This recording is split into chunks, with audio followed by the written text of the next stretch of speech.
80च्या दशकात बुलढाणा जिल्ह्यामध्ये बऱ्यापैकी पाळमुळं रोवलेल्या शिवसेनेसाठी शिवसेना प्रमुख बाळासाहेब ठाकरेंची पहिली ऐतिहासिक सभा बूस्टर ठरली आहे। 1990च्या फेब्रुवारी महिन्यामध्ये मेहकरमध्ये ती जाहीर सभा झालेली होती। साधं व्यासपीठ, उत्कृष्ट क्वालिटीची साऊंड सिस्टीम, हिंदुत्ववादी विचारांनी पेटलेल्या 18 पगड जातीच्या युवकांची भरगच्च गर्दी असं एकूण त्या सभेचं चित्र होतं। ती सभा जिल्ह्याच्या राजकारणातील शिवसेनेच्या जोरदार आगमनाची वर्दी देणारी ठरली। 1990च्या त्या विधानसभा लढतीमध्ये सेनेनं बुलढाणा आणि जलंब म्हणजेच आत्ताचा जळगाव जामोद ह्या मतदारसंघामध्ये बाजी मारली।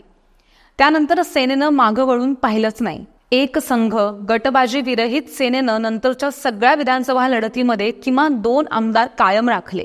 सकाळची सुरुवात प्रसन्न वातावरणात मंत्रांच्या साह्याने करायची म्हणजे दिवस कसा फ्रेश जातो। कसली प्रसन्नता! सकाळी ब्रश झाले इथे आम्हाला थायरॉइडची गोळी घ्यावी लागते। रोज सकाळी थायरॉइडची गोळी घेऊनही तुमचा त्रास तसाच आहे? मग एकदा डॉक्टर साठेज होमिओपॅथी क्लिनिक इथे अवश्य भेट द्या। मुंबई, पुणे, नाशिक, संभाजीनगर सगळीकडे त्यांच्या शाखा आहेत।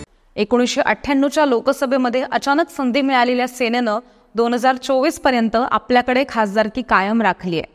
ह्या दमदार राजकीय वाटचालीच्या पार्श्वभूमीवर शिवसेनेमध्ये उभी फूट पडली आहे आणि खासदार, 2 आमदार शिंदे गटात तर निष्ठावान पदाधिकारी, बहुसंख्येनं शिवसैनिक आणि ठाकरे कुटुंबाला मानणारा अराजकीय वर्ग हा ठाकरे गटामध्ये राहिला। पण 2024च्या लोकसभा लढाईमध्ये ठाकरे गटाचा पराभव झाला। विधानसभेच्या तोंडावर ठाकरे गटासमोर जिल्ह्यामध्ये अस्तित्वाचं संकट उभं राहिलं। यामुळे बुलढाणा विधानसभा मतदारसंघामध्ये जिल्हा प्रमुख जालिंदर बुधवत यांची उमेदवारी ऐन वेळेला बदलून काँग्रेसच्या जयश्री सुनील शेळके यांना देण्यात आली आहे। मातोश्रीवर प्रवेश आणि त्याचवेळी हातामध्ये AB फॉर्म अशा स्थितीमध्ये शेळकेंना ठाकरे गटाची उमेदवारी मिळाली।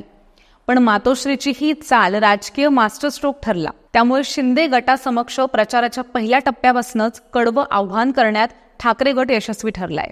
बुधवत किंवा फार झाला तर शेतकरी नेते रविकांत तुपकर उमेदवार असतील असा शिंदे गटाचा अंदाज होता, तो चुकला।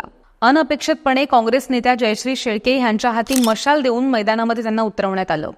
यामुळे एरवी विजयाची खात्री असणारे आमदार गायकवाड यांना लढतीची व्यूहरचना, प्रचाराचं नियोजन ह्यामध्ये बदल करणं भाग पडलेलं होतं। मतदारसंघामध्ये प्राबल्य असणाऱ्या मराठा समाजाचं प्रतिनिधित्व करणाऱ्या उच्च शिक्षित शेळकेंचं आंबेडकरी चळवळ आणि मुस्लिम समुदायाशी ऋणानुबंध आहेत। याशिवाय त्यांचा शाहू परिवार, दिशा महासंघाच्या माध्यमानं 1600 महिला बचत गटांचं जाळं या सगळ्या त्यांच्या जमेच्या बाजू आहेत। त्यांचे पती स्वेच्छानिवृत्त उपजिल्हाधिकारी सुनील शेळकेंचे कर्मचारी अधिकाऱ्यांमध्ये त्यांचं सुद्धा चांगलं वलय आहे। ओबीसी अधिकारी कर्मचारी संघटनेचे संस्थापक असल्यामुळे ओबीसी समूहाचं पाठबळ त्यांच्याकडे आहे। ह्याचबरोबर मतदारसंघामध्ये प्राबल्य असणाऱ्या काँग्रेसच्या प्रदेश सचिव असल्यानं काँग्रेसचे सगळे गट त्यांच्या प्रचाराला लागलेत आणि ह्या सगळ्या अनुकूल बाबींमुळे उच्च शिक्षित शेळकेंनी आमदार गायकवाड यांच्या समक्ष तुल्यबळ आव्हान उभं केलंय। आमदार गायकवाड यांना हरवणं सोपं नाहीये, ह्याची जाणीव शेळके आणि महाविकास आघाडीला नक्कीच आहे। पण ते अशक्य सुद्धा नाहीये असा विश्वास सुद्धा आघाडीला प्रचाराच्या पहिल्या टप्प्यातच मिळालाय। उमेदवारी अर्ज आणि उद्धव ठाकरेंच्या सभेला झालेली गर्दी, त्यातली आक्रमक भाषणं, काँग्रेस नेते मुकुल वासनिक यांची नाराजांना तंबी यामुळे अनुकूल वातावरण तयार झालंय। बुलढाणा मतदारसंघामध्ये केलेली विकास कामं ही आमदार गायकवाड यांची ताकद आहे। शहराचं रुपडं त्यांच्यामुळेच पालटलंय ही सामान्यांची भावना आहे। त्यामुळे शेळकेंसह आघाडीने विकासाचे फुगीर आकडे, त्यातील फोलपणा, गायकवाड यांची मागील काळातील वादग्रस्त विधानं, युतीच्या काळातील राडे यावर प्रचाराचा रोख ठेवलाय। 2019 मध्ये दीर्घ संघर्ष आणि 3 निवडणुकातील अपयशाच्या नंतर युतीची उमेदवारी शिवसेनेला मिळाली आहे। पण तेव्हा असलेली सहानुभूतीची लाट ही काही यंदा नाहीये। या उलट अँटी इन्कम्बन्सीचे सुप्त रंगतायत। थेट पण काट्याची लढत, युतीचं मतदान, निवडणुकांचा गाढा अभ्यास, विकास कामं ह्या जोरावरती गायकवाड ताकदीनं मैदानात आहेत। तुलनेमध्ये मोठ्या निवडणुकांचा अजिबात अनुभव नसणं ही शेळकेंची एक कमकुवत बाजू आहे।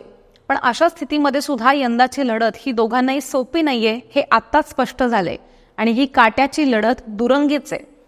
मोठ्या संख्येनं मतविभाजन करण्या इतपत अन्य उमेदवार रिंगणामध्ये नसल्यामुळे शेवटच्या क्षणापर्यंत हेच चित्र कायम राहणार आहे।